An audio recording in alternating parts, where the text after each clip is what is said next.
7 years, the Nigerian state has failed to resolve its epidemic scourge of ethnic suspicion.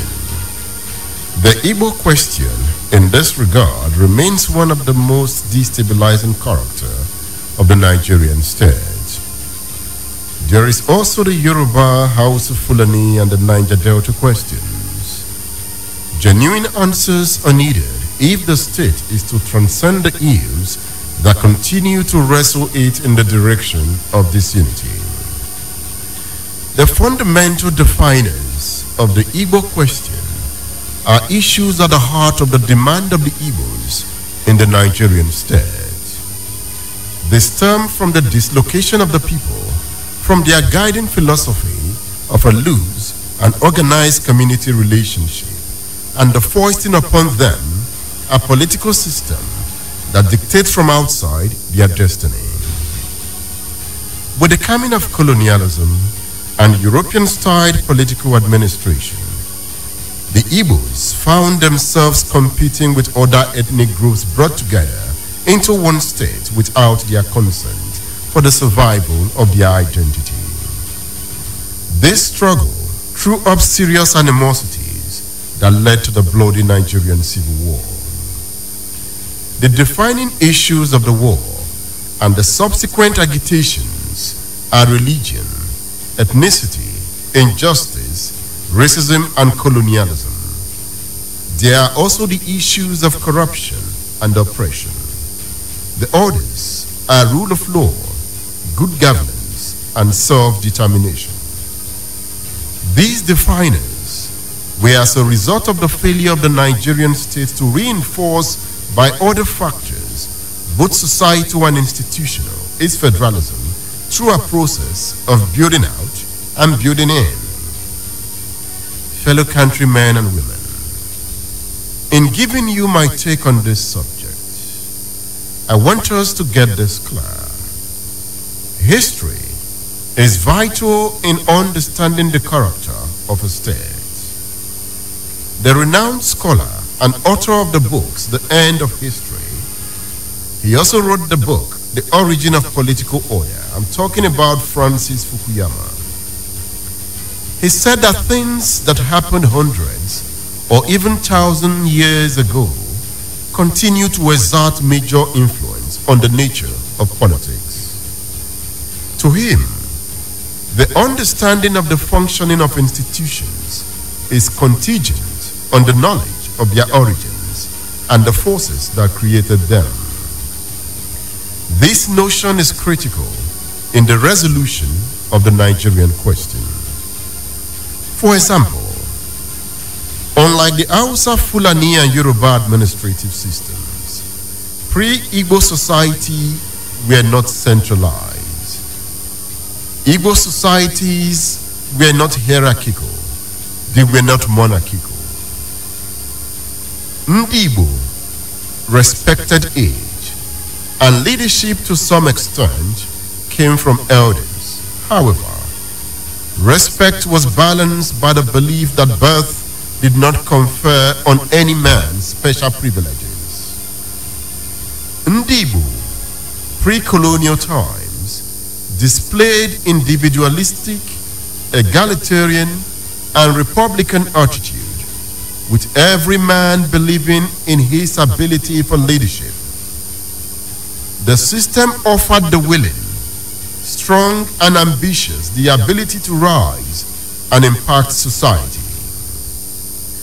The Igbo society was therefore intensely democratic, but it suffered from the rancor associated with societies with loose leadership structures, unlike centralized systems with powerful leaders that command the respect of the followers. It was a segmentary political system driven by competitiveness and wealth. Stability was achieved in pre-colonial Igbo societies by balancing small groups against each other. The bringing together of the Igbo, Hausa, Fulani, Yoruba, and other minority tribes to form Nigeria was bound to create serious political problems as the various groupings were disparate and dissimilar in their political philosophy. From the above analysis, the transatlantic slave trade and the subsequent colonial exploitation by Europeans laid the groundwork for the dislocation of the Igbo people from their natural path of development, thus forcing them into a political alliance that foisted on them a foreign political system. Post-colonial Nigeria, established on the principle of divide and rule, further worsened the fragile unity of Nigeria, ending in a bloody civil war. Attempts to address the problems have been fraught with insincerity, suspicion, and ethnic strife. One of the consequences of this is the continuous call for self-determination by Igbo separatists. Nigeria's foundation was laid on the premise of suspicion between the North and the South. It was extremely initiated. It was pursued in the interest of the colonialists, not the people of the country. After October 1st, 1960, when it was expected that Nigeria would rally its peoples and draft policies geared towards development, it began a descent into the old traditional frontiers that further divided it. By preserving northern Nigeria, especially as an area of cultural autonomy with its own strong institutions, Britain inadvertently contributed to the forces which culminated in the Nigerian Civil War. Richard Vaughan, in his new book, Nigeria, A New History of a Turbulent Century, gave historical examples along this line. I want you to get that book. It is a new book in our bookstores. It is entitled Nigeria, A New History of a Turbulent Century, written by Richard Vaughan. Having said that, the deepening regionalism and the manifest contradictions in the regional system constituted the most damaging legacy of colonial rule. One side of the argument is that the British had no choice but to maintain the North's decisive numerical advantage, as it was the sole defense against political and economic domination by the South. Professor Fred Onyoziri said that one consequence of this British protection is that the whole nation called Nigeria never benefited from a fuller social integration of the major sections of the country. To Obaro Ikime, a renowned professor of history, the 1939 British action that conferred on the North a favored status, which was reflected in the Independence Constitution, made the East and the West to become fierce competitors in national politics, a situation which the North exploited to a great advantage in the politics of decolonization of the years 1960 to 1967. Ikime says that the hostility between the North, which has been more able to act politically together, and the South, which has never been a political expression, has been a notable feature of Nigeria's national question. What is the takeaway in this argument? It is that the restructuring of the Nigerian state is a task that must be done. Separatist groups in Igbo land should mobilize the Igbo nation for a new Igbo leadership to address the problems of their people. This means that the separatists should subsume their agitation for a sovereign state of Biafra into an intensive struggle to restructure the Nigerian state to allow for the self-determination of the Igbo people within a Nigerian project. That is my take. What is your take? The program is State of the Nation on Rave 91.7 FM. Before I open the lines, Senator Babafemi Ojudu will be a guest on this edition of State of the Nation. Senator Ojudu is the special advisor on political matters to the President of the Federal Republic of Nigeria. Let's listen to this. Is Fayoshe one of the reasons why it is where it is? Oh, certainly so. It's a major obstacle to our development. But not Fayemi, right? Well, he came. He tried his best. He did not conquer. Well, he did not conquer. But for me, if you ask me, shows between Fayemi and Fayoshe, I'll pick Fayemi. In terms... No, it's not about you now. It's about the people of Ekiti State. Well, people picked Fayoshe. People make their choices, at a point, they got deceived, to think that Fayoshe was better than Fayemi.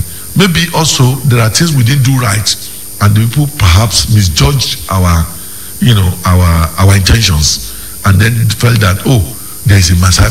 What were those things that they... I said maybe, perhaps. No, it can't be maybe, Senator Ojudu. Yes. There were things you didn't do right. Well, that's your opinion now. That's not my opinion. I said maybe there were things, in their own opinion, maybe there were things we didn't do right. It could be, I'm one person out of 2.5 million Ekiti people, But again, as they say, the minority will have its say, majority will have its way. And with the way it's going, it seems to Shukumole is still in the heart of the people. I'm not too sure. I'm not too sure that you can be in the heart of people who have worked and for 8 months they have not received salary. Is that about Ekiti State or about the Nigerian state? It's about Ekiti State. I can assure you. Is your state not an APC state? I can tell you. Is Oshu State not an APC state? You are asking about Ekiti State. And I'm showing. No, it seems it's just a Fayoshe problem. I'm showing particular interest in Ekiti State. No, you are also a national leader. Yes, I know, but you cannot treat your state in isolation, sir. Yes, let me take you back.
Babafemi Ojudu there. So he will be on the program at 2 o'clock. We'll be looking at the state of the nation. Remember, you can watch me on YouTube. We are already streaming on YouTube now. Just go on YouTube, search for Rave FM 917 Oshobo, and you're good to go. You can watch the Radio Man live on YouTube. I have given you my take. Please don't mind my voice. I'm not too fine, but we can do it together. You can call me. My number is 09056487177. You can also call 09024273808. Another number to call is 07031759177. So that we can have a talk. Remember, the program is State of the Nation, and the numbers to call are 09056487177. You can call 09024273808 and 07031759177. You can also tweet at us. Go on Twitter. Tweet at Obilo, and also tweet at Rave FM 917, Rave 917 FM. That's the Twitter handle, Rave 917 FM. Last week I started a discussion with Kemi Oluloyo on this program. Though I wasn't here, Femi Olanikbekun handled the program last week. This week I will continue my discussion with Kemi Oluloyo. Now he wants to be the governor for your state. We'll talk about that. President Muhammadu Buhari, in his Independence Day message, said that the APC government he leads is tackling the promises it made during the election year in 2015. He said the government is working to restore security, rebalance the economy, and fight corruption. The president also used the opportunity of the speech to throw light on the achievement of the government on the economic front. He said his government has remained proactive in its diversification policy. He said the federal government's Anchor Borrowers Program, launched in November 2015, has been an outstanding success, with 43.9 billion naira released through the CBN and 13 participating institutions. Since December last year, President Buhari said that the APC administration has produced over 7,050,000 kg bags of fertilizer, and that 11 blending plants with a capacity of 2.1 million metric tons have been reactivated. He revealed that government has saved $150 million in foreign exchange and 60 billion naira in subsidy. On power generation, the president announced that as of September 12, 2017, production of power reached an all-time high of 7,001 megawatts. According to the president, the country hopes to reach 10,000 megawatts by 2020. On corruption, Buhari said he was aware that fighting corruption was never going to be a straightforward task. He said his administration expected corrupt elements to use any weapon to fight back, mainly judicial obstruction and political diversion. Notwithstanding, he reaffirmed his administration's determination to defeat corruption, and he also applauded the signs of increasing cooperation from the judiciary in the fight against the scourge of corruption.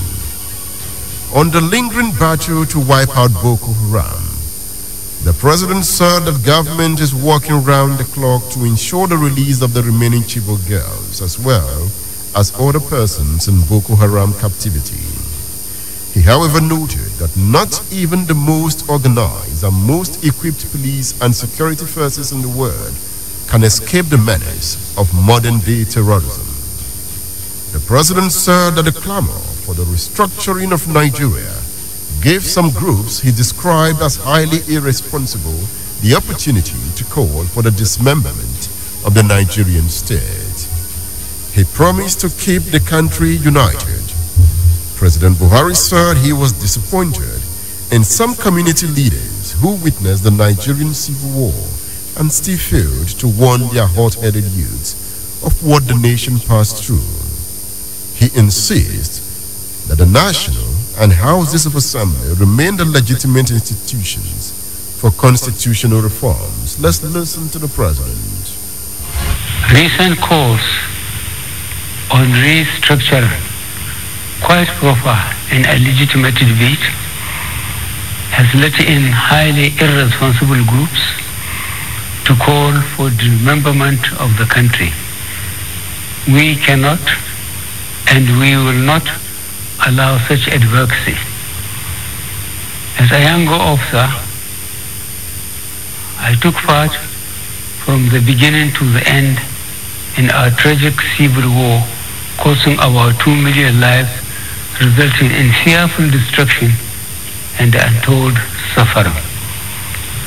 Those who are agitating for a rerun were not born by 1967 and have no idea of the horrendous consequences of the civil conflict which we went through. I am very disappointed that the responsible leaders of these communities do not warn their hot-headed youth what the country went through. Those who were there should tell those who were not there the consequences of such folly. At all events, proper dialogue and any desired constitutional changes should take place in a rational manner at the national and state assemblies. These are the proper and legal fora for national debate, not some lopsided, undemocratic body with predetermined set of objectives.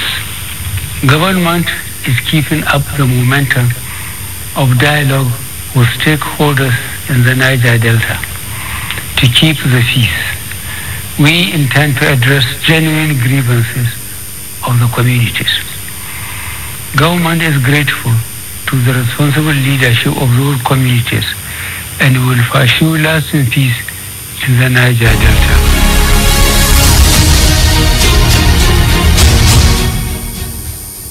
The president there speaking to his countrymen and women on October 1st, 2017. What do you think about that aspect of the president's speech? The number to call is 0703175973. You can also call 090564871777. Call 0902427388. Hello, are you there? Hello. Hello, good afternoon. You can call 0703175977. Hello. Hello. Hello. Okay, I'll give you the numbers again. 090564871777. 090242738808.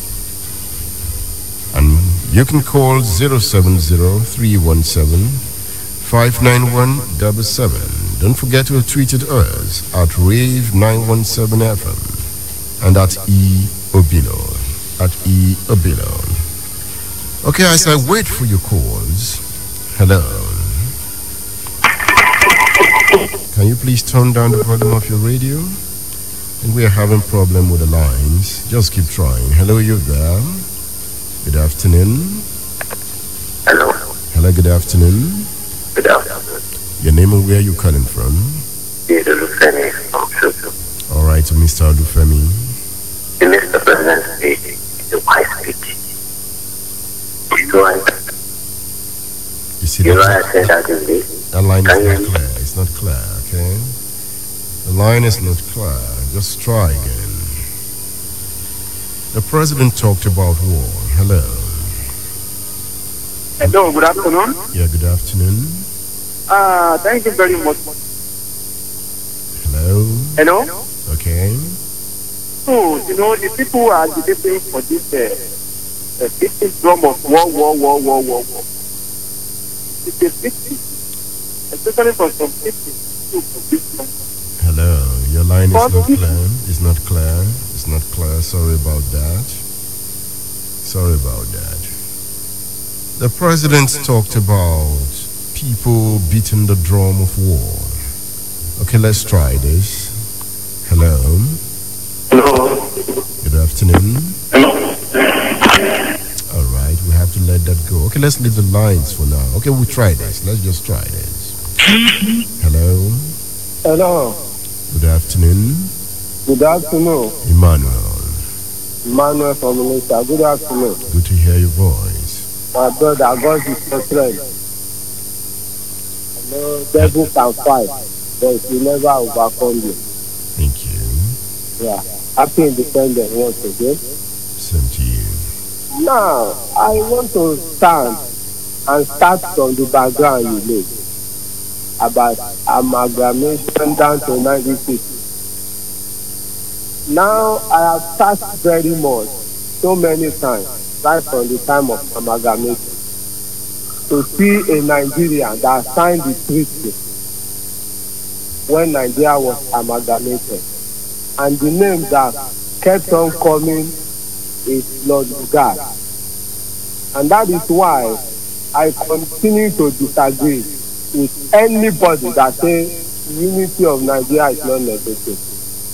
Right to the 1960, and as at that time of amalgamation, our big papas, the Awolowo of this world, the Nnamdi Azikiwe of this world, they are still babies. They are still between the age of 1 and 10. Very critical.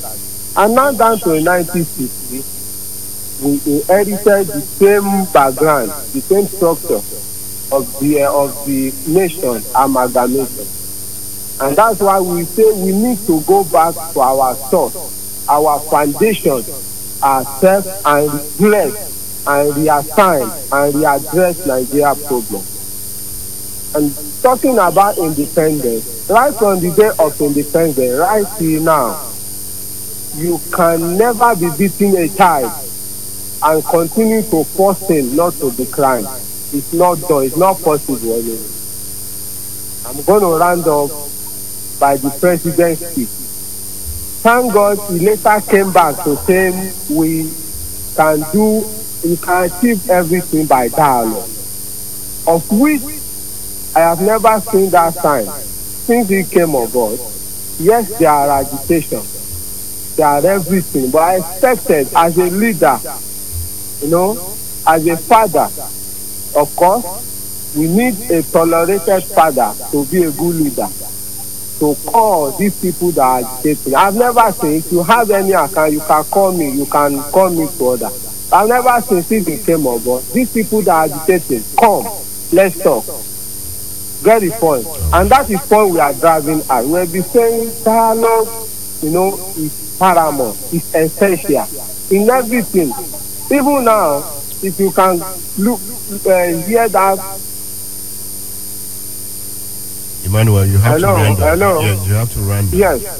So saying again that people that are clamoring for restructuring are just people that are eating up the quality. My brother is uncalled for. We need to respect ourselves. All right. We need to respect our opinion. Thank you. Hello. Just keep trying. Remember to hit the nail on the head so that other callers will have the opportunity to air their views too. Hello. Hello, good afternoon. Yes, good afternoon. Yeah, this is Abatunde speaking, calling from Indonesia. Okay, Olatunde, the ball is in your court. I hope I'm on the program on the nation today. Yes. On the Rave. Yes. Hello. Yes, make your point. We're listening. But somebody posted something this week, and I read it about the amalgamation of 1914. Now, who are those people that signed those documents? I believe I'm not able to get answer to that. And looking about what is happening in this nation, thank God, your introduction, you have given a lot of things. It's like, I don't think we can continue, going together. Different set of the people, Southwest, Northeast, they have been agitating a lot of things. It's time for our government needs to do something for us. No, nothing good, no road, no water, nothing. And God has blessed us with a lot of resources in this nation. Thank you. That's my contribution. God bless you. Thank you for calling the radio station. At the time of the amalgamation, Nigeria was a conquered territory. So whether anybody signed or not, it didn't matter. Lord Lugard was in charge. They've conquered Nigeria. Remember the 1884-1885 Berlin Conference, where Africa was partitioned among European powers. So it didn't really matter in the amalgamation. It was the colonial policy. Hello. Hello. Good morning. Good afternoon, sir. Yes, good afternoon, Mr. Bode. I hope you have taken some medication, sir. Yeah. Or is it the October 1st festivity activities? I don't celebrate anything. That ran you down?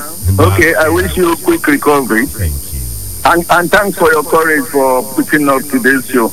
We missed you last week.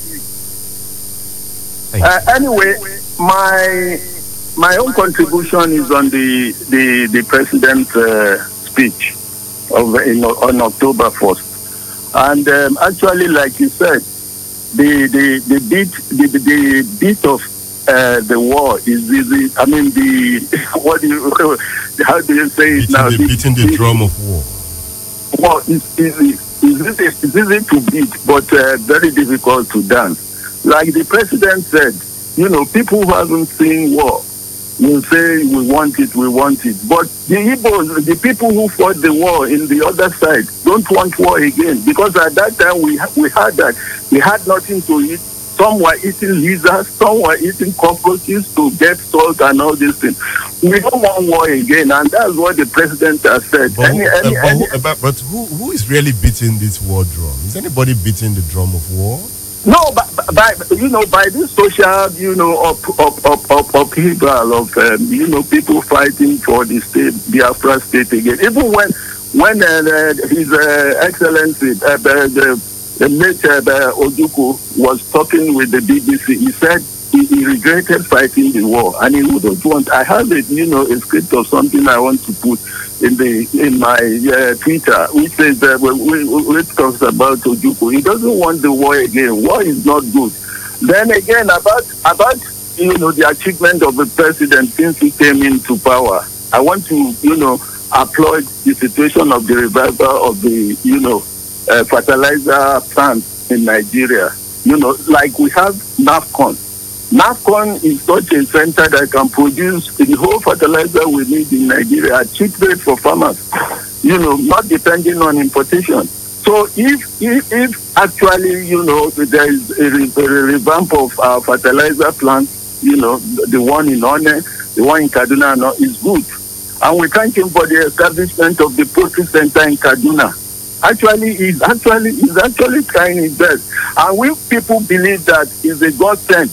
Like I want to share the Bible reading for today of Francis of the celebration of Saint Francis of Assisi. Saint Francis of Assisi was praying, in a church, and God told him to go and rebuild the people, and to go and rebuild the church. And he didn't know what to do, but God gave him the wisdom. So is the president today. We overwhelmingly voted in him. Let us give him let us pray for wisdom for him, so that at least his tenure will be an achievement, so that there will be success. And this is my submission for today, sir, concerning the president's speech. He has related all his achievement within the 2 years he has served. Mr. Bode, thank you. Let's hit the nail on the head, okay? Okay, let's leave the lines for now. The president talked about war.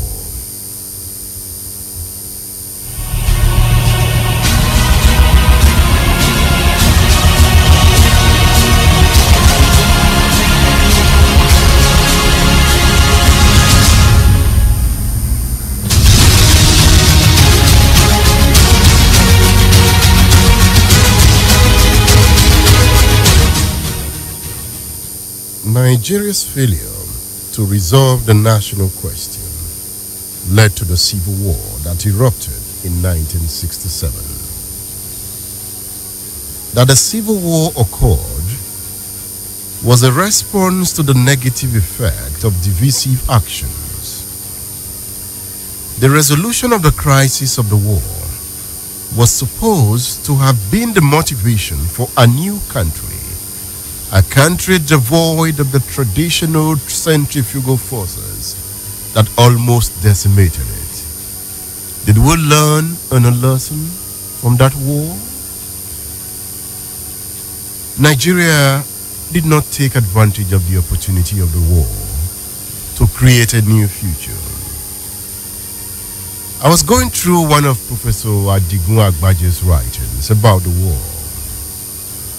He is of the view that war destroys, but it also renews and constructs. While assessing the aftermath of the Nigerian Civil War, Professor Adigun Agbaje, professor of political science, concludes that in terms of the war state nexus, the aftermath of the Nigerian Civil War is a litany in contradictions, a set of paradoxes. He said the war changed everything but nothing, that the war marked a turning point to nowhere. So what is the point I'm trying to raise here? Purposeful countries come out of civil conflict with a consensus for a better future. The American Civil War was one of the catalysts that propelled it to greatness. President Abraham Lincoln's Gettysburg Address of November 19, 1863 was an attempt to bring Americans together after a war of division. Lincoln used the speech to emphasize the American creed. He did not only emphasize it, he and other politicians ensured that justice, integrity, and the rule of law, which are the features of democracy, governed the actions of Americans. What about Nigeria? Her failure to take advantage of the end of the Civil War for a new Nigeria is tied to the country's insistence on the social formation of the past. It was a lost opportunity. This brings me again to the Victor Banjo story. Who was Victor Banjo? Lieutenant Colonel Victor Banjo was a Nigerian soldier. He was arrested by the Aguyi Ironsi military government on the suspicion of taking part in the 1966 coup, a coup that took the lives of the Prime Minister of Nigeria, the premiers of the northern and western regions. The coup also took the lives of top civilian and military officers. Banjo was kept in prison in the eastern region and became part of the Biafran army when the Nigerian Civil War broke out. He led the Liberation Army in the western front of the Biafran struggle to capture the Midwest region. Victor Banjo, Emmanuel Ifajuna, and two others would later be charged by the Biafran authorities for sabotaging the war effort. They pleaded not guilty. They were executed sometime in September 1967 after a Biafran military tribunal found them guilty.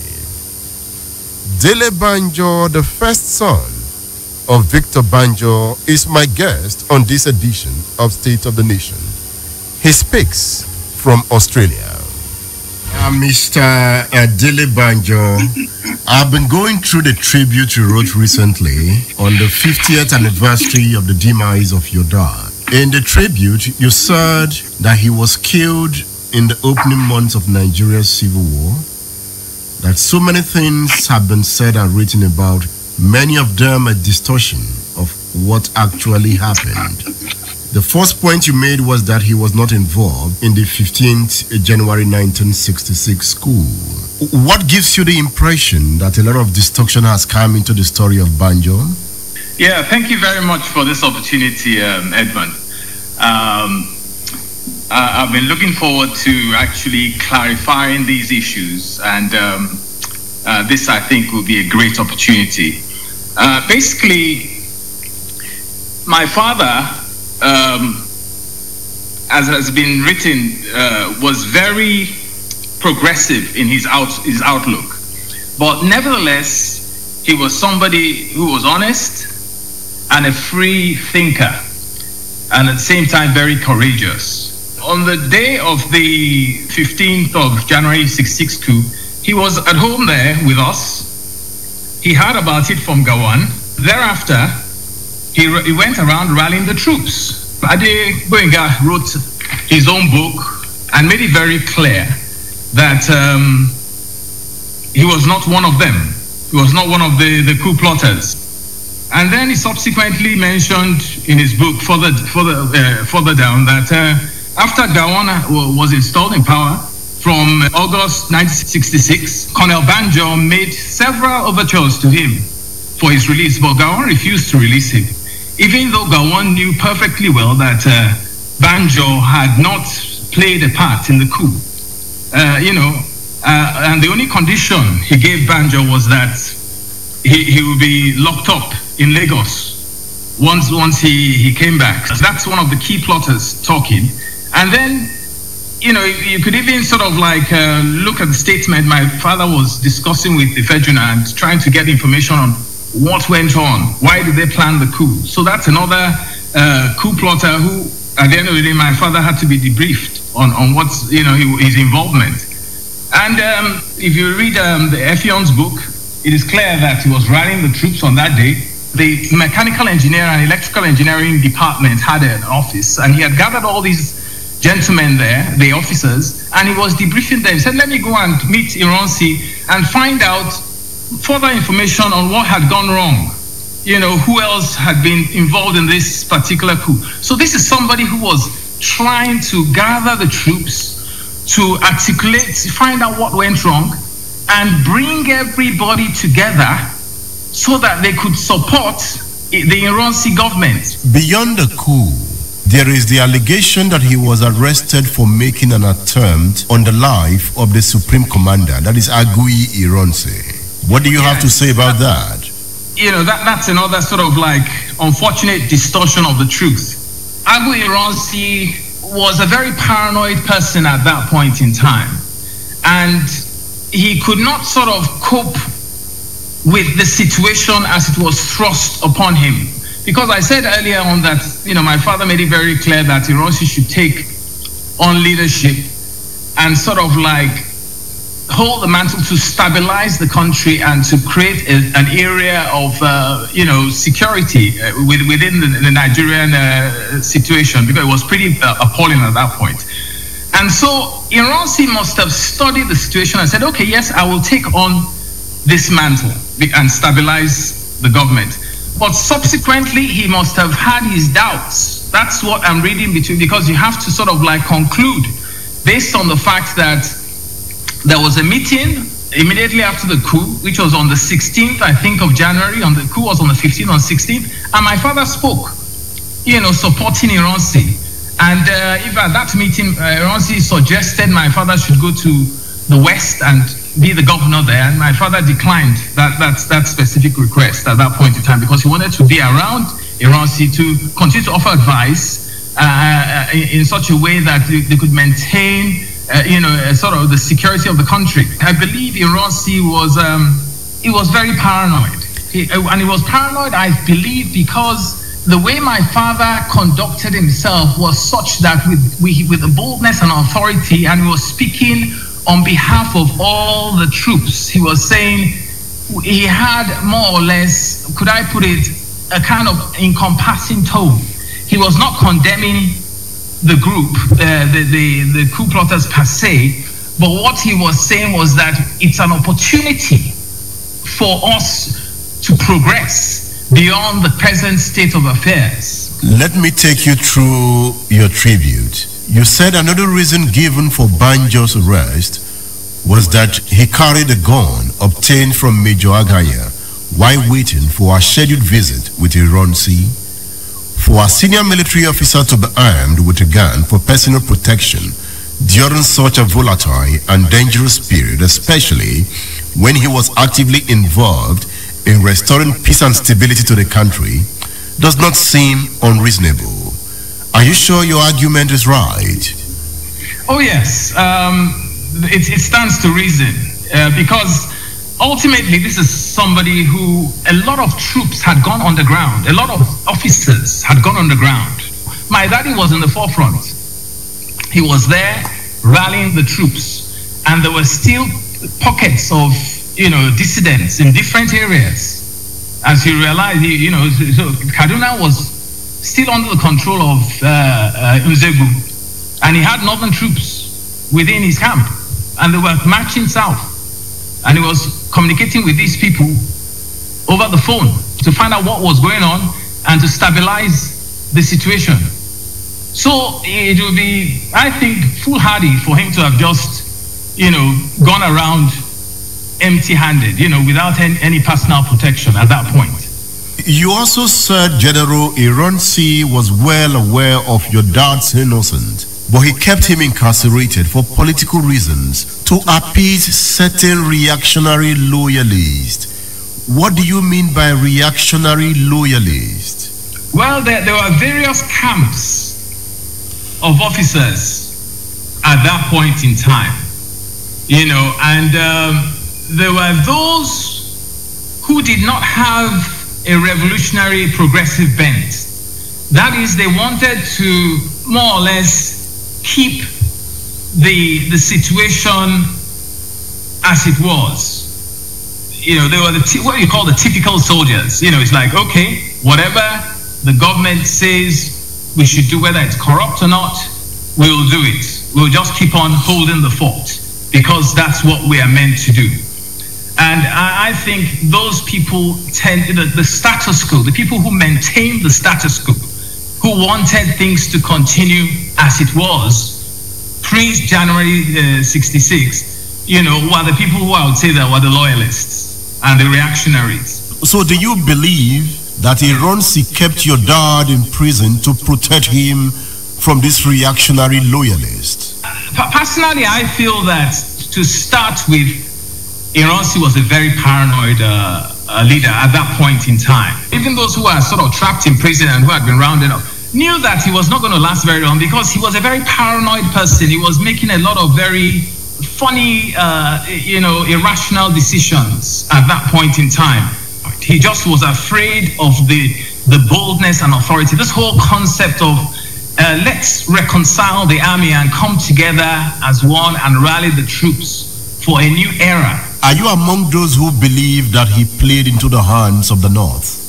Let's put it this way. He had his own ideas. It's not that he was more or less a puppet of the North. No, he had his own ideas, but his ideas were very naive and defective. He was not necessarily, I would say, he was not sophisticated enough for the position in which he found himself. So, he wanted to appease, he wanted to placate, various sections of the North at the expense of people who would have provided the kind of backing, that would have provided the kind of backing that could have sustained his reign for a period of time. Mr. Dele Banjo, your dad was revolutionary. And he was among those who persuaded Ironsi to take over from the corrupt and discredited civilian government to ensure the security and peace of the country. So from your explanation, do you believe now that your dad was wrong about suggesting that Ironsi should take over? You see, that's something that's occurred to me, and I personally feel that the authority and the hierarchy in the army had to trump whatever decisions that were suggested by any of the officers in that position, because that is really sacrosanct. You don't mess with the specific hierarchy as it has been set. So, the way I look at it is, yes, Ironsi was the most senior there, and he had to be given that specific position, and he had to be supported.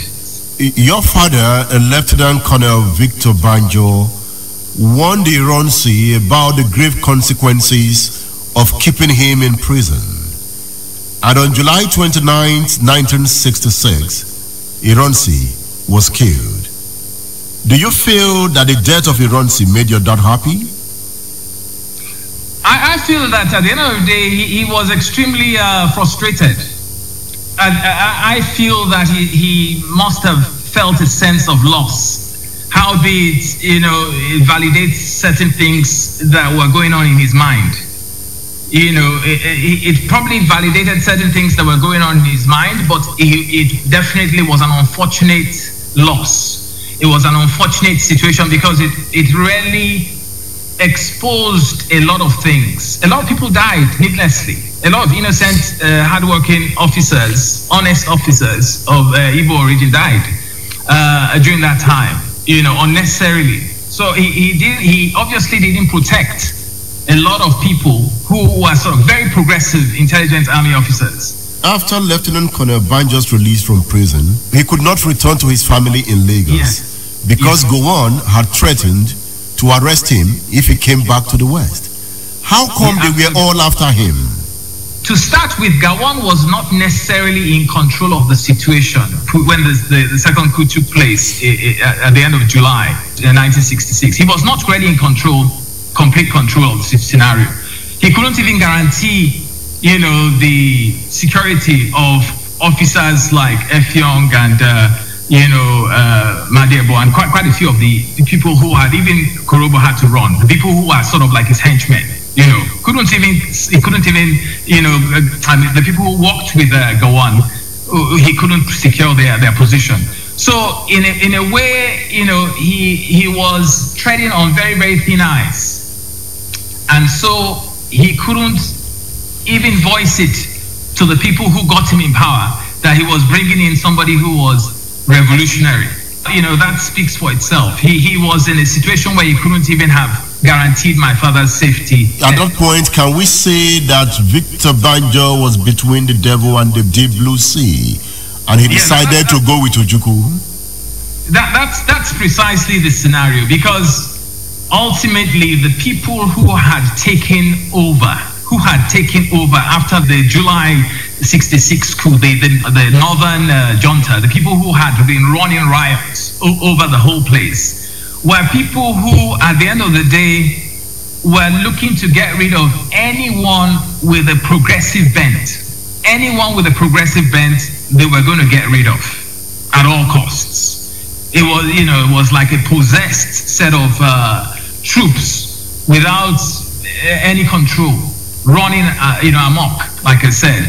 So the situation was very grave, and the only people who they would have been secure in their midst would have been people who had sworn loyalty to the North in all their disposition and the way they reacted throughout. I mean, people like Obasanjo definitely from the outset, he was with Uzegu in the north and quickly ran down south, we could see, and he postured himself in a very, very clever way, so that at the end of the day he had no, he was more or less, all for the north in every respect. Anyone with an independent view, politically, coming into the midst of that, northern crowd of killers would have been consumed. So in a way, yes, my daddy was writing to get himself, down to Lagos, but I'm sure he had, deep concerns about how he was going to be able to cope with the chaos which Gowon was under. But notwithstanding, Gowon was just taking a reactionary stance. He didn't want to be affiliated with anybody who was controversial, even if the person was innocent of the coup. He didn't want to take on that trouble. Are you just joining the discussion? My guest is Dele Banjo, the first son of the late Lieutenant Colonel Victor Banjo.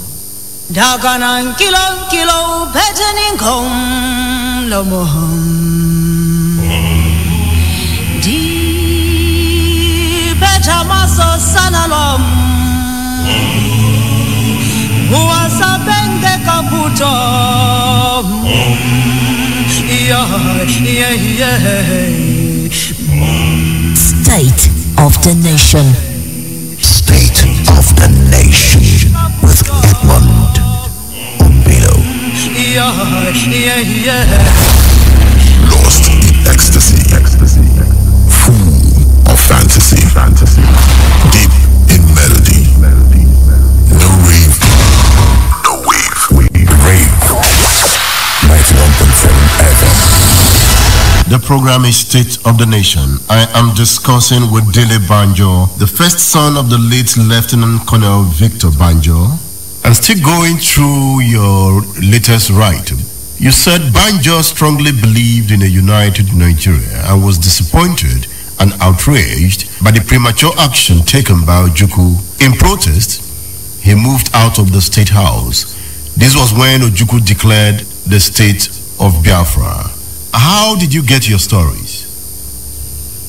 Yeah, that one was, this was actually, he discussed that, he confided with Adeboyega in his book, you know. Because you were 5 when your dad was arrested. So I'm wondering how you got all your information.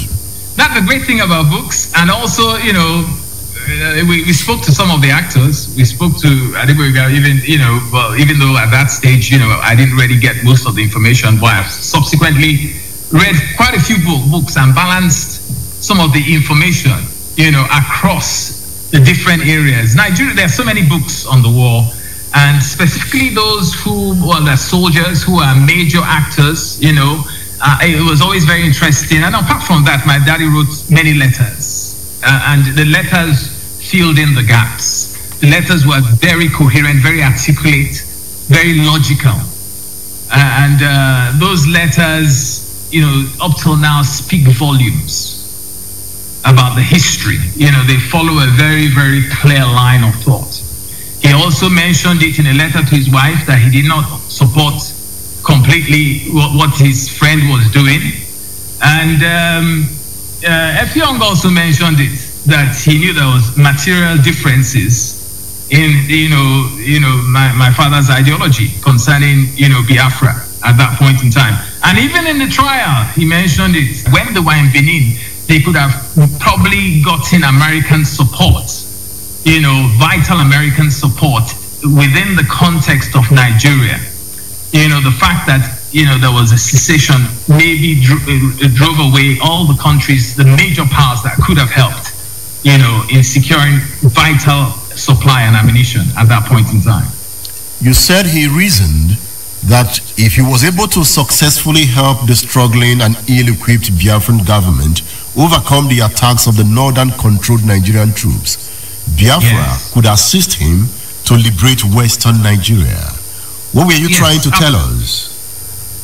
Yeah, I mean, it was a gamble from the outset. There's no hard and fast rule about it. He made some decisions that were obviously major gambles at that point in time, because Biafra was indeed very poorly equipped from the outset, like he mentioned during his trial. However, there were situations where you could start moving towards the Midwest, and then, there was this hope that maybe the West would be able to form, to create a kind of opportunity for him. You could make a handshake with someone like Obasanjo or somebody in the West, Adebayo, who could have maybe made it easier for him to have liberated the West, because the West was under siege. It was actually being controlled by a few, very dangerous northern troops. He had his own revolutionary ambition that were not in tandem with Ojukwu's secession plan. Could that be the reason they fell out? Well, it's a very interesting point of view. I will put it this way, that they had certain distinctive differences, which at the end of the day played out right to the end. Even from the actual trial, you could see that Abraham and Alale and all these other players, and even Fedron and all that, they all had independent ideas as to how to go about carrying out the war effort. And as far as my father was concerned, from the onset, like I mentioned, he saw Nigerians having, he didn't want to dismember the country. He didn't want to preside over the dismembering of the country. And he also saw every individual section of the country as having a joint stake and ownership in the Nigerian enterprise. He eventually lost his life in Biafra land after a tribunal sentenced him and 3 others to death. Do you feel he died in vain? It's a perception issue. For us, it was a huge personal loss, because my mom, there were 4 of us, and under the age of 7, and my mother, the youngest was just 1.5 when this thing was unfolded. So it was a huge. My mother didn't even walk before my father actually, went into prison. So it was a situation where, yes, for us it was a huge personal loss. But having looked at it objectively over the years, I believe that we are a turning point in the country, and most of what he stood for still stands. Mr. Dele Banjo, is the present Nigeria the Nigeria of your father's dream? Yeah, that's a very interesting question. Judging from the way, the revolutionary people were thinking in those days, in the 65, if they were supposed to sort of like cast their mind forward and see the situation now, because of they were fighting for certain ideals then that centered on, harmony and lack of corruption, they would be very disappointed. They will be very disappointed now with the trend of things, because indeed corruption has become a way of life in the country. But I believe that, things can't get much worse. They have to start getting better. And I believe they'll get better much quicker than we think. The seeds have been sown, and the revolutionary spirit is very much in the air, both in the west of the country and in the east of the country, and even parts of the north, where things are not working. You live with your family in Australia. Is that a protest against the Nigerian state? Have you abandoned the Nigerian state? No, not really. How do I put it? I've always wanted to practice abroad. I've always wanted to be a solutions architect, to be a software engineer. I didn't have the opportunities in Lagos when or in Ibadan, Nigeria, when I was working as a chartered accountant with Coopers and Lybrand in the 90s. So this in itself has been a great opportunity for me to improve myself, and I've worked for many great blue chip companies, and so I've gained a lot in terms of professional development and advancement. So and I've still got a lot to offer. So yes, indeed, it might seem like protest, but I don't think so, because I'm part and parcel of the system here, and I've enjoyed the system here. My wife too has done very well, and there's still opportunity for me to establish great companies in Nigeria, along the same lines for which I've trained as an accountant and software engineer. Do you believe that Cardinal Nzogu was revolutionary? Definitely. And your dad was also revolutionary? Yes. They saw what a revolutionary Nzogu could do, and they needed to take out another revolutionary Banjo? Gosh, that's a very it's a very interesting twist to the whole conversation. I would say that there are different types of revolutionaries. I would say there are different degrees of revolutionary. I would say that my father was definitely higher up the hierarchy, and much more experienced in certain respects. The way he would have done things, I think, would have been definitely different from the way he would have handled things. Nzogu would handle things. That's the way I look at it. You can have revolutionary thoughts, but it's a wide spectrum. And I think that there are ways in which he would have wanted to bring about change that would have been more sustainable. I think it wouldn't have been as brutal. I don't think it would have been a brutal. Neither, there are certain in certain respects, I think he would have bided his time more, in terms of fulfilling his objectives. Some are already asking, why are the Banjos talking about their father now? Oh no, it was more to do with the 50th anniversary. It was more sort of like, okay, this is a significant year in terms of numbers. It's a good time for reflection. Nigeria is 57. Do you have any message for your fellow countrymen and women? Well, my message for the people of Nigeria is clear. We can maintain ourselves as one. We can stay together and live together, and there can be synergy. We have to be in a position where we look at ourselves as equal stakeholders in a country with huge potential, we're not talking about just natural resources. The human resources are awesome. The human potential are infinite across the board. From the north, the south, the west, and the east, there are people of tremendous potential across the board. And going forward, it has to be a united stance we take against the rest of the world, because nobody in the West is going to help us in that effort. It's going to be us. We are going to have to pull ourselves, by our own bootstrings. We have to be able to take that initiative. Nobody is going to do it for us. We are poorer and weaker if we are fragmented. We need a restructuring so that we can compete and help each other.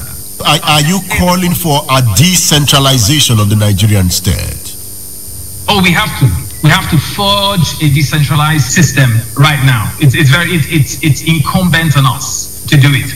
Australia survived that way. There were different commonwealths, and they broke up, and they got their independence at different times, and they are working, in different lessons learned from Queensland are being built up in Melbourne, and so on and so forth. And if you look across, the same thing in America, Nigeria needs it. There are different regions with different nationalities that God has blessed us with, and there can be healthy competition and lessons learned across the board. Accountability has to be on a regional basis for us to check the excesses that come from an unaccountable center. The unaccountable center has finished the country. All the different states are just about handouts.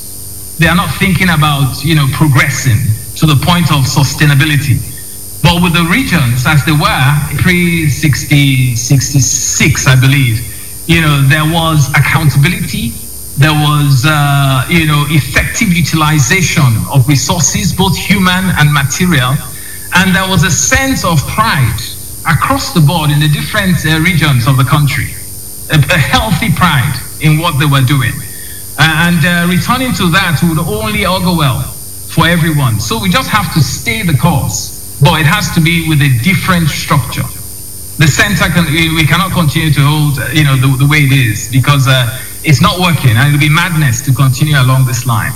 Complete madness.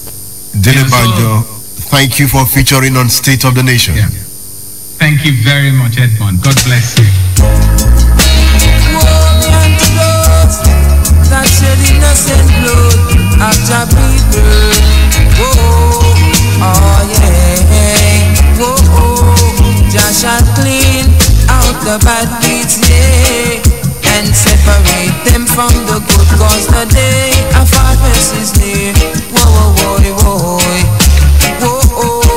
Just shall clean out the bad weeds, yeah, and separate them from the good, cause the day of harvest is near. Woe be unto those that say they're of Israel, and they are not. Woe be unto those that say they're Jews, and they are not. Cause they shall be cast away like the chaff that the wind driven away. I say, oh yeah, oh well. Just shall clean out the bad weeds, yeah, and separate them from the good, cause the day of harvest is near. Just shall clean out the bad weeds, yes, and separate them from the good, cause the day of harvest is near.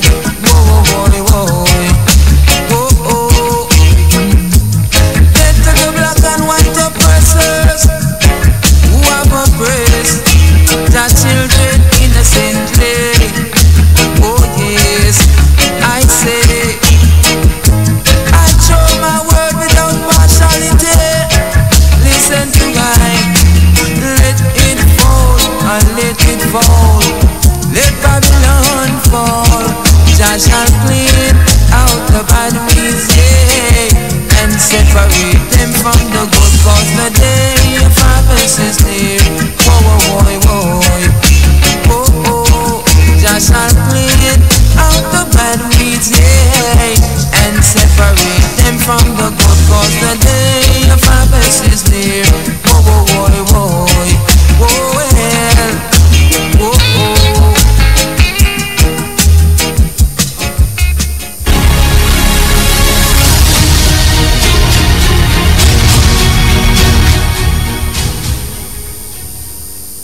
am not a dancer,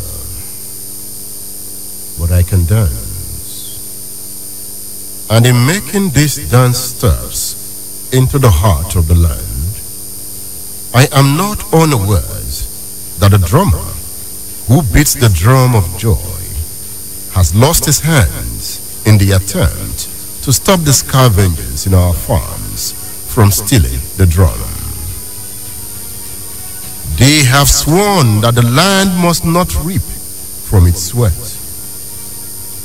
They have promised that those preparing for the harvest festival will only dance to the beats of pain blaring from their hearts. They have done it, and the land will see no rain.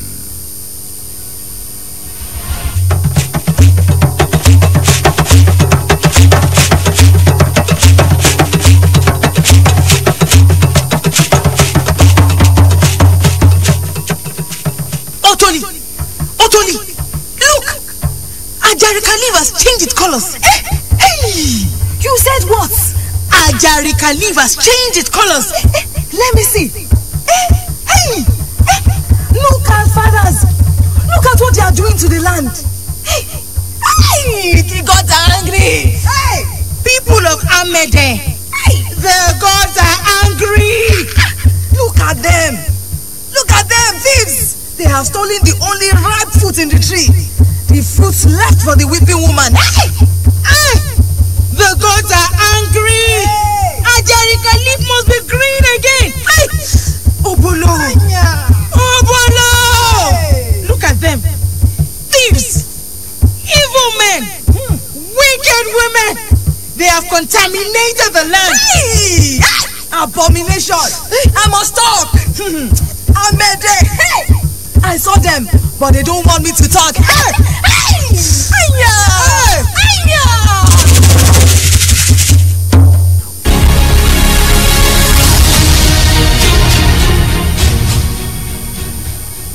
This is usually not the language of this house.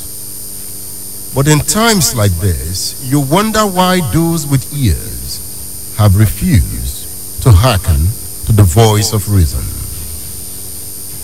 Why we talk of hunger in the land? Some feast on the abundance of the land, stole away in the bands, protected by the warriors, burned by the poor. The protectors are also victims, for they will smell the aroma and pick from the crumbs. This is not the reason we have a community. If the men have lost their conscience, let the women go after them.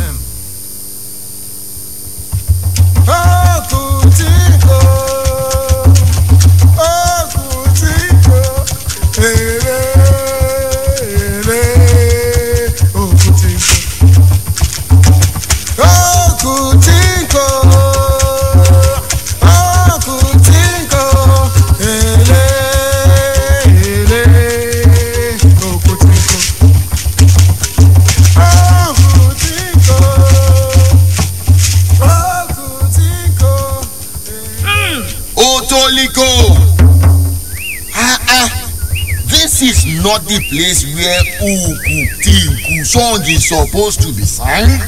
Why not tell your drummer to beat your drum near the shrine of Ukutinku?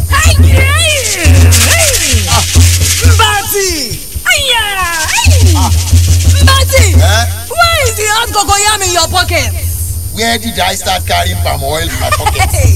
Mbati!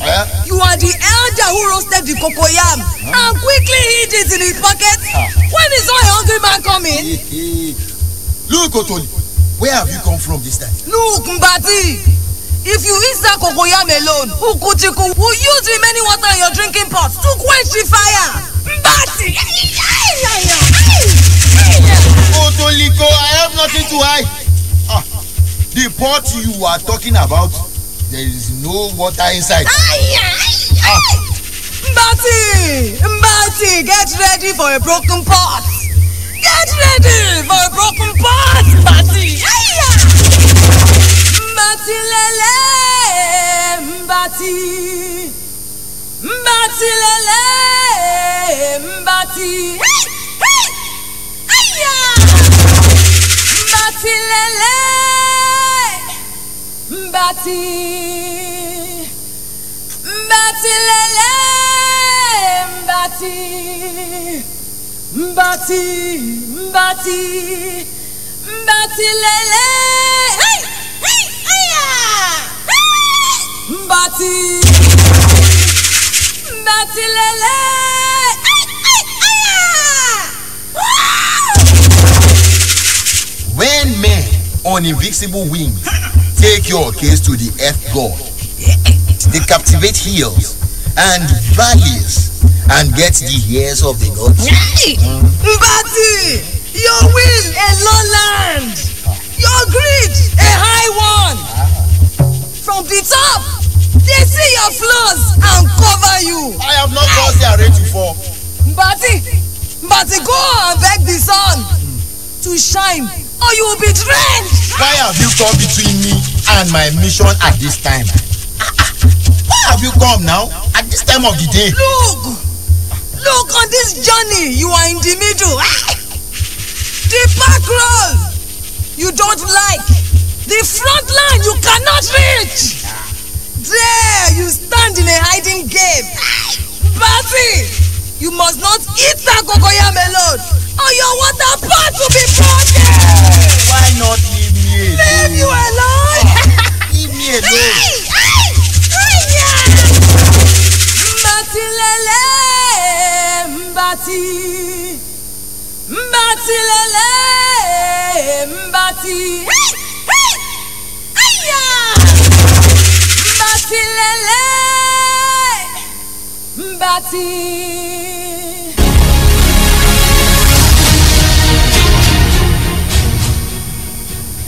You see, the sun has visited us with the fury of his heat.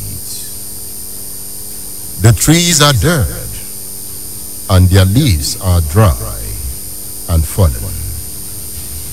There is no shade to cover the people. The soul of the land is on the run. On the run like a good man running away from a suffocating lover. Oh, Billy, I can't come back home. Ndo. Oh, Billy, Lile. Ndo. Oh, Billy, I can't come back home. Ndo. Oh, Billy, Lile. Ndo. Atiku gobako.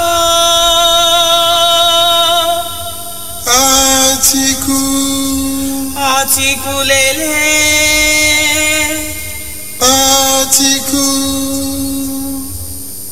Atiku gobako.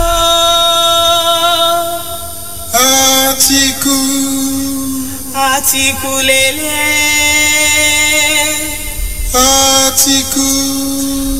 Oh, Billy, I can't come back home. Ndo. Oh, Billy, Lile. Ndo.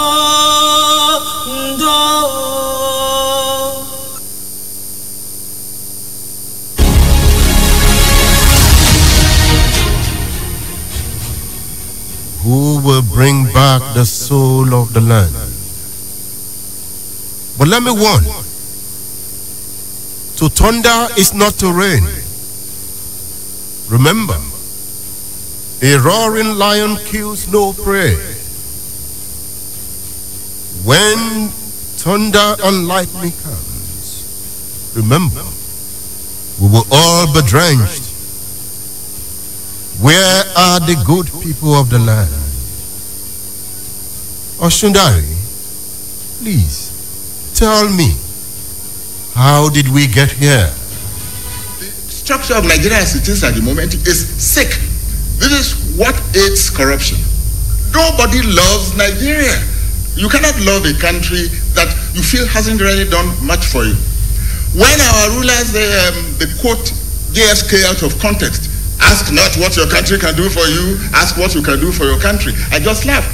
When Kennedy said that in 1961, he knew what America was doing for American citizens. They were going to put the first man on the moon, and the education system was there. There were and there are still certain things that you can claim as your rights in America. Nigeria hasn't done anything for its citizens, and it's asking its citizens to do something for it. My country has to educate me. My country has to make sure that I don't die of starvation when I'm young, that I have a roof over my head, that I'm able to grow as a human being. It is when I've grown as a full-fledged human being that I can then give something back to that country. Nigeria doesn't give anything to us. You cannot demand from people when they don't owe you anything. Many Nigerians don't believe they owe this country anything. That is why every opportunity they have, they stab it. You know, Nigeria is like a huge elephant by the stream. It's lying there. Everybody has a big knife, and they are going there to scoop it. When they have finished scooping the elephant and there is nothing left, what happens? They will turn the knives upon one another. This is what is happening to us now.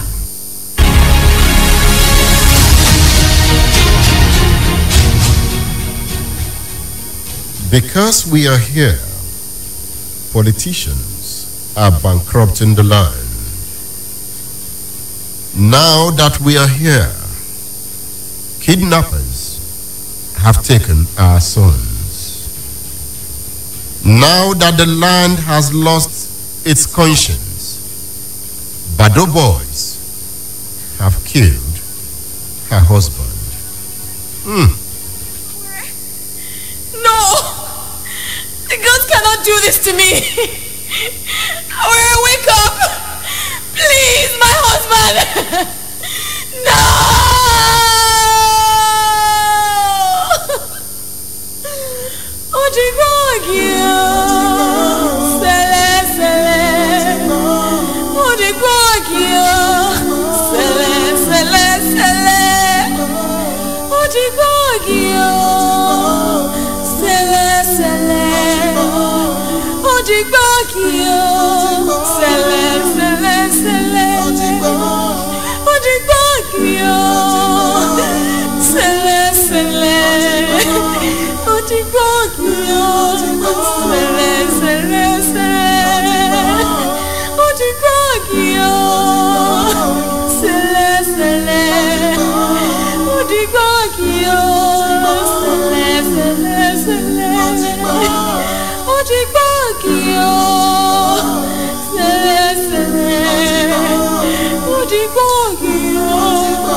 Di Bejamaso Sanalom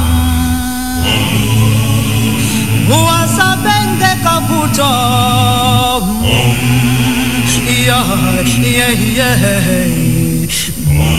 State of the Nation.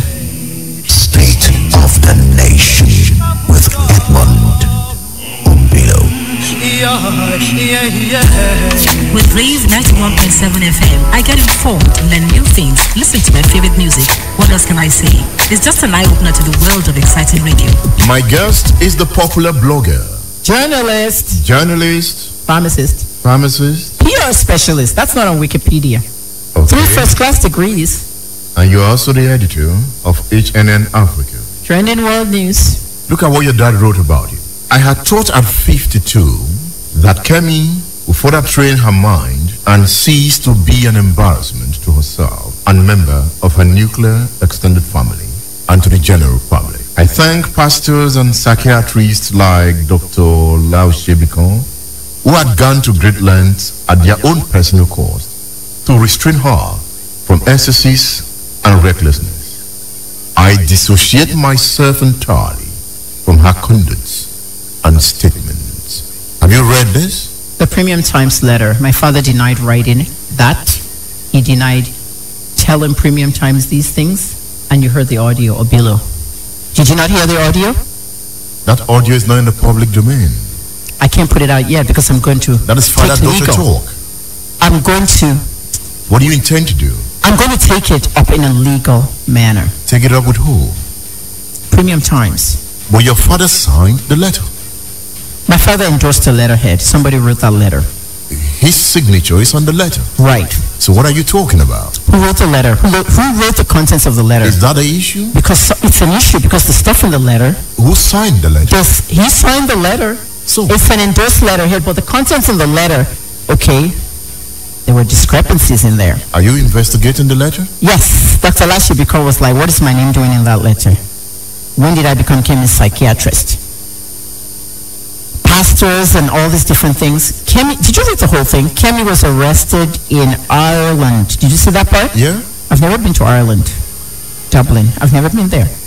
Kemi was bailed out by the Oni of Ife. Did you see that? Uh-huh. Shijuade, the late one. I want to make that king of in the grave. Who wrote this letter? I know who wrote it. The letter said you must accept responsibility for your actions He didn't say and that. utterances. My dad didn't say that.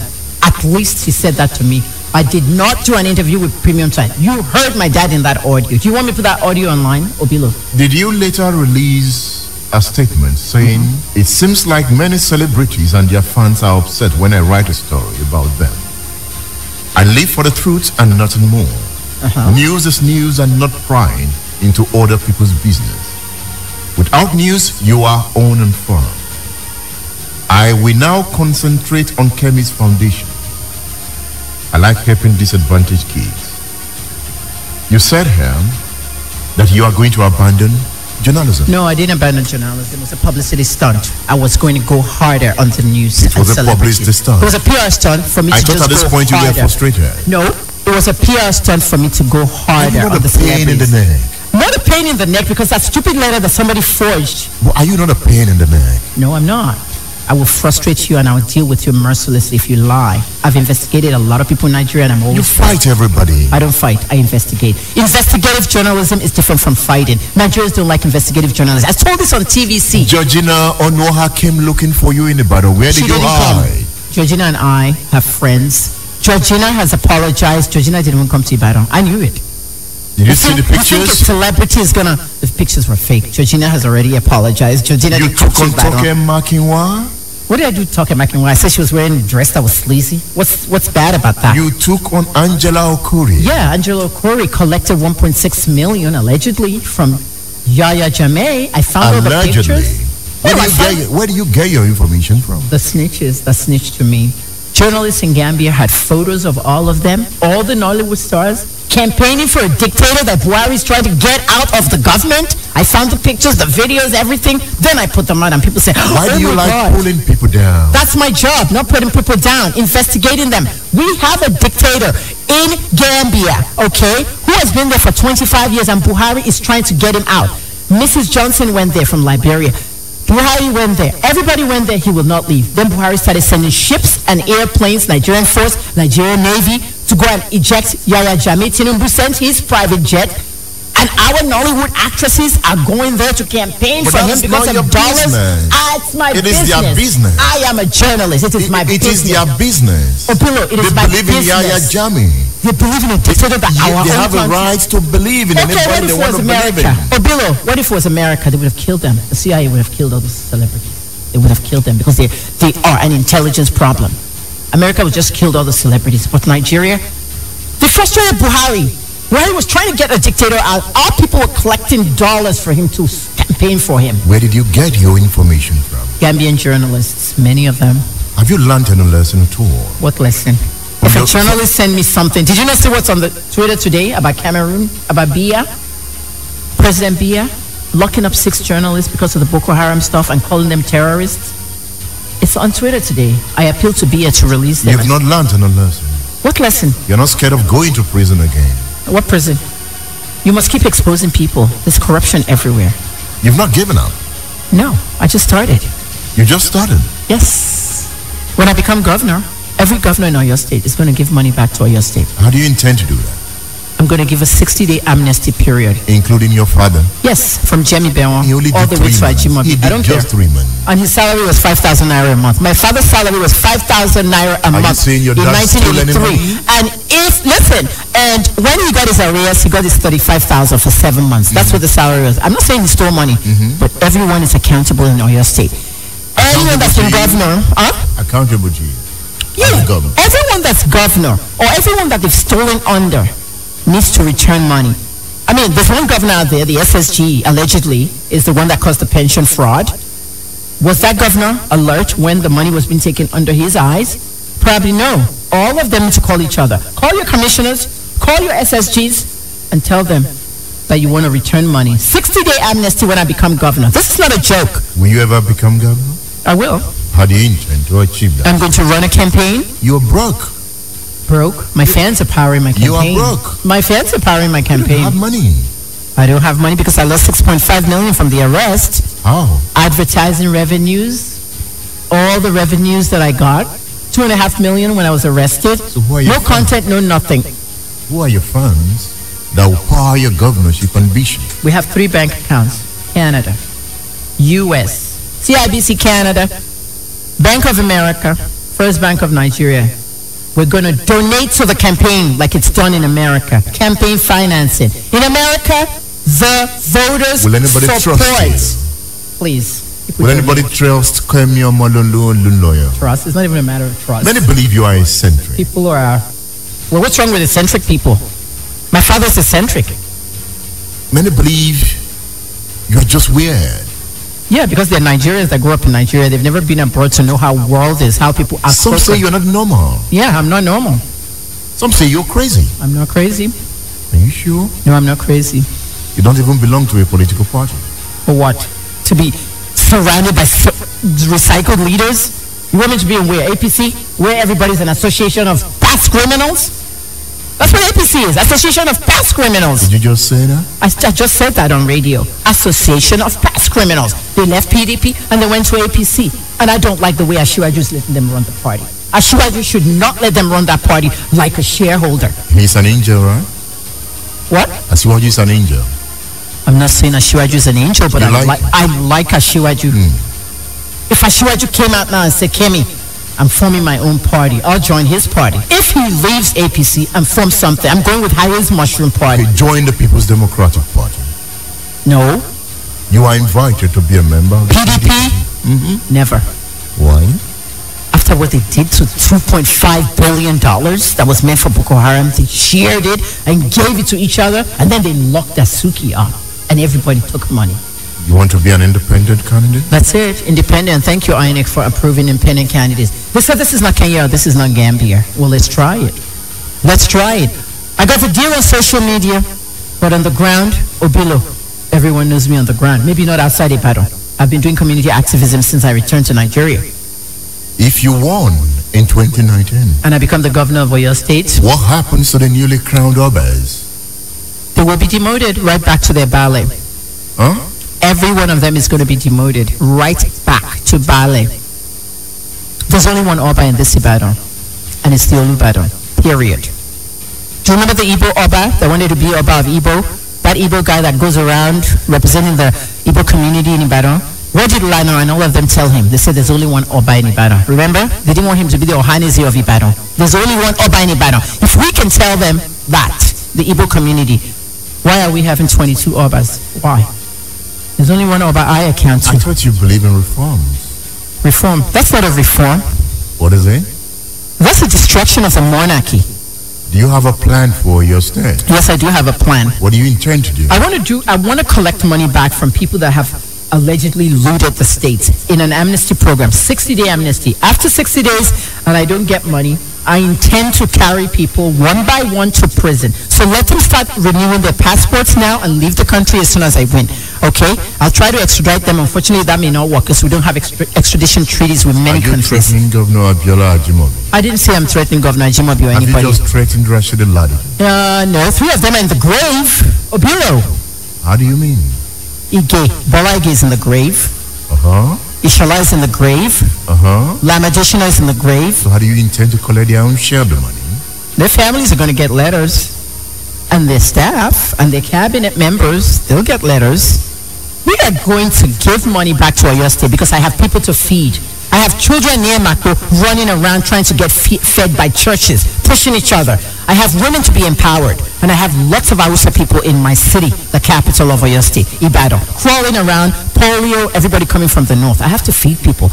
I have to educate area boys. These area boys are very intelligent, but no one will teach them nothing. They're even telling them not to learn English. They will learn English and get good jobs, not just touts all day. I have people to empower in Oyo State. We have not even talked about going to Shaki, going to Okiodu, going to Egbeda, going to Ogbomoso. It's saying, this is my state. I want to change this state. No more party government. You know what party government is? Tell me about it. I'm the governor. You help me during the campaign. I'll give you this. I'll give you that. Ajimobi ran a party government. Well, you wanted something in that government. Wait a minute. You wanted something in the Ajimobi government. Let me tell you that part. Yeah. Ajimobi ran an advert and said, come work for us in Oyo State. My sister applied. She got a job as special advisor for education. Everybody thought my father called Ajimobi and said, give my daughter this. No, Funke actually got that job on her own. Yes. At that time, I didn't want to apply. But I went to the governor and said, Governor Ajimobi, I need a job in the government. Okay? Kemi, what's your background? Pharmacy, journalism, blah, blah. Okay, tell Daddy. Daddy doesn't run the government. Tell Daddy. Daddy, I want to work in the Oyo State government. Kemi, you can't work in the Oyo State government. Why? You're a snitch. They don't like people like you. You're going to tell, you'll go in front of computers and say, hey, you there, what are you doing on that computer? Are you balancing the budget or you're doing Facebook? But your sisters, they won't say anything. They'll just see what they're doing and they're going to tell them report behind. But you're a snake. You're going to be blah, blah, blah. I did not end up working for Oyo State. So I'm coming back to rule Oyo State. You heard me as I hit this table? I'm coming back to rule Oyo State. Okay? I'm not saying, oh, Kemi didn't get in trouble with Oyo State or she's not coming back to run Oyo State. Yes, I am. They say if wishes were horses, what happened? Wishes were horses. Obilo, will you vote for me? Or you'll save your vote for some other party that will destroy your life further, like APC and PDP and the mushroom parties? When do you intend to launch your ambition? Oh, October 1 on social media. Because we need fundraisers. I have a lot of people throwing money at me in pounds, dollars, euros, foreign currency. How do you intend to bounce back financially? I have money, Obilo. It's not like that. I mean, like, you're talking as if I have, my balance is like 10,000 naira in the bank. No, Obilo, when I say I'm broke, the kind of money I lost was big money. You remember, H&N Africa doesn't deal with naira, it's dollars. I'm paid in dollars, Google accounts and all that. Obilo, I haven't blogged, I can't blog anymore. I said I'm not practicing journalism until the criminal defamation law is out. So it's making me even broker. You know what I mean? I do want to challenge that law. It was put in 2013, I heard. Criminal defamation should not exist. It's only dictatorships. And the people that had it, they've released all the journalists. Myanmar released their journalists. And Uganda, the journalists there won. And the Kogi journalists also won. There's no such thing as criminal defamation. Defamation is defamation. Take it civil. It's not about snitching. My mother was asked to pay Nigerian police for an investigation that someone that stole her money in Oyo State. And I said to that officer, SARS, here in Ibadan, why does she have to pay for an investigation? Nobody pays people for an investigation. That's when I found out Nigerian police collects money for investigation. Maybe it's time that everybody needs to start outing everybody. It's corruption left and right. You didn't ask me about the corruption in the prison. There's a sign in front of the prison in Port Harcourt that says visitation is free. It's not free. You go in there to see me, Obilo, you bring 5,000. By the time you see me, you have 1,000 left because you've paid everybody along the way to see me. That's how it is. People are taking tips and bribes and everything. That's just the way it is. Will corruption destroy the Nigerian state? It has already destroyed it, but it would not destroy Oyo State further. Governor Ajimobi went into a mess when he became governor, the pension mess. He didn't create it, but everybody's yapping him. Everybody's saying, Ajimobi is this, Ajimobi hasn't paid me my pension, Ajimobi salary area. Ajimobi found a huge deficit, ghost workers and everything. The governor fished out some ghost workers. Why must we have ghost workers? Who are the people running this state? Who are the people who ran it before? But you know what? The people that ran the state before Ajimobi, Akala, whoever, the dead ones, all of them, they're all accountable for something, and they're all shifting parties. Akala went from what? ACN to APC to Labour to APC, or I don't know. All this political prostitution, everybody's moving back and forth. Nobody's friends, nobody's enemies, everybody's this, everybody. At the end of the day, all your upstate people are still screaming. Gratuities have not been paid to many of the pensioners, especially teachers, since 2010. Some people have 6 million lump sum haven't paid. And some people are saying, if you don't know the head of service, they will not do anything for you. Must I know the head of service to get my pension? Even my father's screaming that he hasn't gotten his pension. The time for change is now. The time for change is now. I want to run this government by the people, for the people. That came right out of the U.S. Constitution. Do I want to run it like America? Yes, Ajimobi went to school in America. My father sent Ajimobi to Lagelu Grammar School, okay? Paid his tuition. Adedubu sent Ajimobi to America, okay? He became a successful senator, oil and gas magnate, came back, became governor. At the end of the day, Ajimobi met that government in a mess. Has he done well? That pension, Ajimobi has done well. Look at the places like America. We have a health scheme like America. He has done well. We have good roads. We have malls. He has done well. He has done well. United States of Agodi, my dear. USA. United States of Agodi. He's done well. So when I get in there, I'm going to just put the Constitution line. A government by the people, for the people. What do I mean by that? There were some things people say, Ajimobi didn't give us contracts. Gave it to the foreigners, the Chinese and this one. Ajimobi said clearly, because you know, meaning that if I give you the money or the contract, you won't do it well or you won't steal it. And it's true, they do that too. But the people voted for you, Ajimobi. Not the Chinese, the Lebanese, the American contractors. The foreign investments I'm bringing to Oyo State is not just going to be all these foreign companies. They're Oyo indigents. If you're an Oyo indigent, you're abroad and you have a degree in this, that, and that, come home. We'll give you the contracts and we want you to settle home and be here and improve Oyo State. I'm giving it to my people. But are you going to make the people to begin to take you seriously? If they like, they shouldn't take me seriously. I'm going to be very brutal. You know many don't take you seriously. No, they don't have to. They don't have to. Obilo, let me tell you something. I'm going to be very brutal on this campaign. On social media alone, people are saying, you want to be governor and you're speaking to people like this. Yes! Take your vote to APC and PDP. They're waiting for it. That's what I'm telling people. Have you consulted your dad? No, I don't talk to my dad. I haven't spoken to my dad for 3 years. You're still fighting him? Yeah. Kemi Omololu Oluloyo, thank you for featuring on State of the Nation. Thank you so much for having me, Obilo. Anytime. Some last words. I just want to tell people in Oyo State, okay? Addition in Africa, everything. We're going to use that as a platform. You haven't asked me my motto for the election. There are 4 of them. Elect KOO 2019, Madam KOO 2019, and MOGA. I want to hear MOGA. Everybody in the studio, MOGA, like Donald Trump. Make Oyo great again.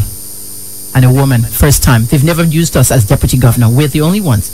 Western Nigeria created the female deputy governor. Every deputy governor in Western Nigeria, Lagos since the army, you know, Ogun Ondo, even Fumiola Inka in Ekiti. But Oyo State never picked a woman. We'll show you that we're actually going to be the governor. The pace setter, governor. Thank you for talking to me. Thanks for having me, Obilo. See you at the government house. Obilo, would you be my special advisor for media? When we get to the bridge. When we get to the government house. I love it. Thanks for having me on State of the Nation. I've been discussing with Kemi Omololu Oluloyo. She is a Nigerian journalist, a pharmacist, and a social media personality. She's also the editor of HNN Africa. My name is Edmund Obilo.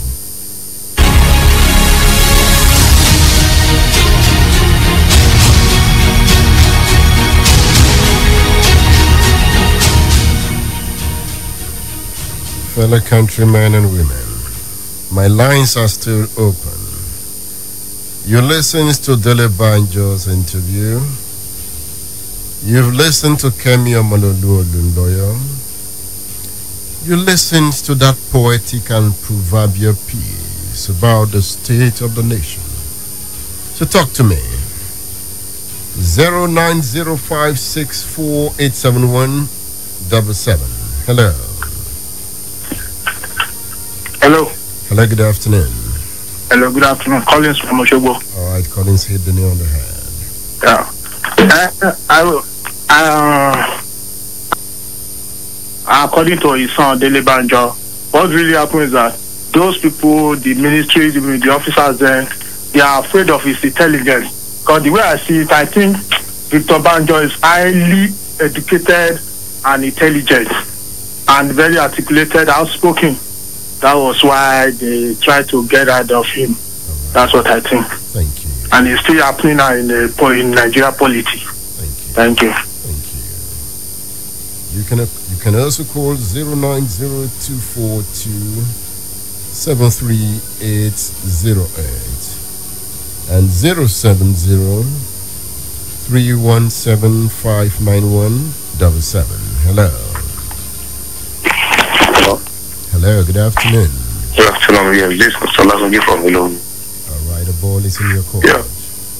In respect to the case of this Victor Banjo, I would love a situation whereby we can approach General Obasanjo, General Tiweda Juma, Labi Sama, and all those people to give us the graphical details of how the man was involved in the coup of 1966 and 1967.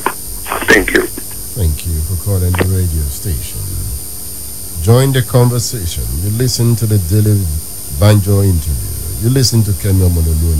Hello. Hello, are you there? Hello. Hello, good afternoon. This is Kendi from Mapai Gaji. All right, Kendi. Good afternoon. This is Kendi from Mapai Gaji.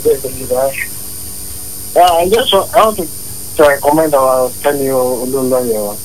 Actually, that lady, she's somehow controversial. Let me use that word. Because I don't see a lot of people voting for such a controversial figure as a governor. She should have faced a journalism profession. I would rather advise her to do that. Thank you. All right. Thank you for calling the radio station. Hello. Yeah, hello. Good afternoon. Yeah, good afternoon. Yeah, I think I'm starting to campaign for Kemi Olunloyo.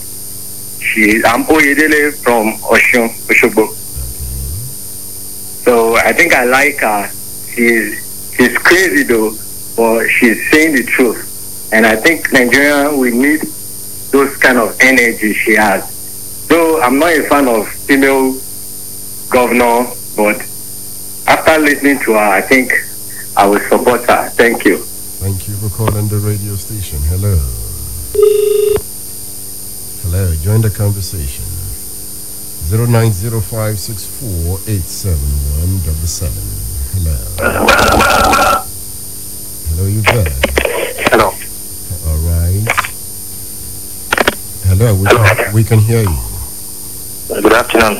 Yeah, good afternoon. Good afternoon. Yeah, my name is Kolawole and they're calling from Ogolowa. All right, Mr. Kolawole. Yes. I want to recommend the work of Kemi Olunloyo. Though I've not been listening to her, but this is the first time I listen to her. And I think in Nigeria we need someone like her. She's trustworthy and she's a strong woman. Though she's crazy, the way she talk, the way she she doesn't like that word crazy. Okay, sorry for that, sir. All right.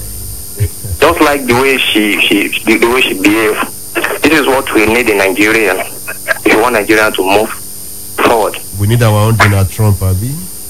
Yes, exactly. We need our own Donald Trump. Why not Fayushi? That is it. All right, go on. Make your point. Thank you. You know, some compare Fayushi to Donald Trump too. Hello, are you there?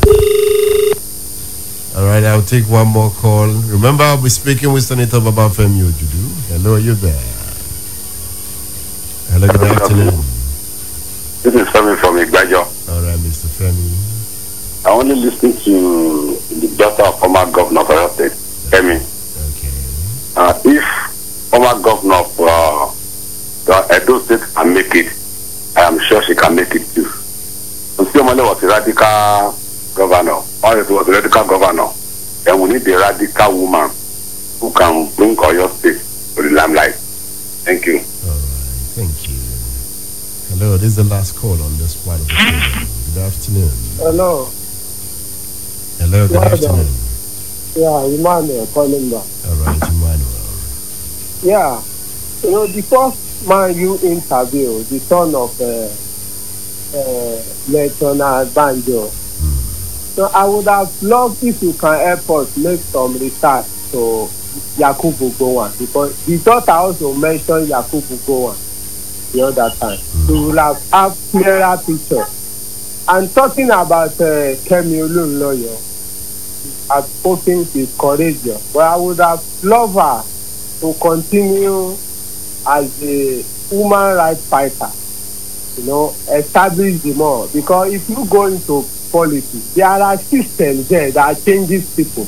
The kind of politics we practice in this country, and that's why we're talking about it. There are systems that changes people, my brother. So I would have advised her to keep it at the level of fighting for human rights, fighting for people. And you can see people helping her. Going for governor, my brother. Anyway, God will help her. Well done. Thank you. Thank you. The program is State of the Nation. The program is State of the Nation. I am Edmund Obilo. My guest is the Special Advisor on Political Matters to the President of the Federal Republic of Nigeria. Senator Babafemi Ojodu, it's good to have you on State of the Nation. Thanks for having me. I learned you are working on your autobiography. Is that true? Very true. What are you going to write about? Well, there is so much for me to write about. I'm 57 years old, and those 57 years have been packed with a lot of experiences, with a lot of activities, some very unpleasant, some very pleasant, some dangerous, some, instructive that I would like to leave behind for posterity. Yeah. You are obviously going to talk about your journalistic exploits and the travails you went through during the Abacha era, right?